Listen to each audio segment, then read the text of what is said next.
नमस्ते। आज 4 दिसंबर है, परंतु भारत की नौसैनिक चेतना को 1971 के कैलेंडर में कैद करना इतिहास के साथ अन्याय होगा, क्योंकि जिस नेविगेशन शब्द पर आज पश्चिम मित्र आता है उसका मूल धातु संस्कृत के नवगति में जीवित है, अर्थात दिशा जान का सूर्य सबसे पहले भारत की नौकाओं पर ही चमका था। इस विशाल जान परंपरा को सबसे पहले एक प्रशासनिक ढांचा दिया आचार्य चाणक्य ने, जिन्होंने अपने ग्रंथ अर्थशास्त्र में बाकायदा नवाध्यक्ष सुप्रीटेंडेंट ऑफ शिप्स का पद सर्जित कर दुनिया को बताया कि नौसेना राज्य की सुरक्षा की रीढ़ है। किंतु यह विज्ञान चाणक्य से भी सदियों प्राचीन है। प्रमाण देखिए, ऋग्वेद में ऋषि तुगर के पुत्र बुज्जु को बचाने हेतु सतारित्रम 100 चापों वाले जहाज का प्रयोग हुआ, जो केवल नौका नहीं बल्कि वैदिक काल का रेस्क्यू मिशन था।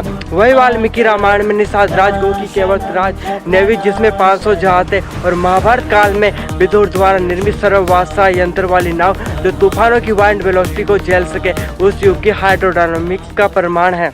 कालांतर में इसी वैदिक विज्ञान को 11वीं सदी में राजा भोज ने अपने ग्रंथ युक्त कल्पतरु में संकलित किया और धातु विज्ञान का तर्क दिया कि समुद्री जहाज के पेंदे में लोहे का प्रयोग वर्जित है, ताकि चुंबकीय शिलाएं जहाज को डुबो न दे। इसी जान की नींव पर बादामी के चालुक्य राजाओं ने द्वीपों को जीता और चोल साम्राज्य के राजेंद्र चोल प्रथम ने अपनी लॉजिस्टिक्स के दम पर बंगाल की खाड़ी को चोल झील बनाकर इंडोनेशिया तक हाथियों से लदे विशाल जहाज दौड़ाए। जब विदेशी आक्रांत आए तो लाल की रानी बक्का चोटा ने अग्निबाणों से पुर्तगालियों को समुद्र में ही भस्म किया, और पूर्वोत्तर में लचित बोरफुकन ने सराय घाट में नदी के भूगोल और ज्यामिति का ऐसा चक्रव्यूह रचा कि मुगलों की विशाल सेना ध्वस्त हो गई। अंततः इस महान परंपरा को father of Indian navy Chhatrapati Shivaji Maharaj ने आधुनिक भौतिकी से जोड़ा। उन्होंने भारी जहाजों को मात देने के लिए गुरब और गलबत जैसे उथले तल वाले जहाज बनाए और सिंधु दरक की नींव में खारे पानी के शरण से बचने के लिए पिघला हुआ शीशा भरवाया। अतः आज का नेविडे चाणक्य की नीति, वेदों के मंत्र,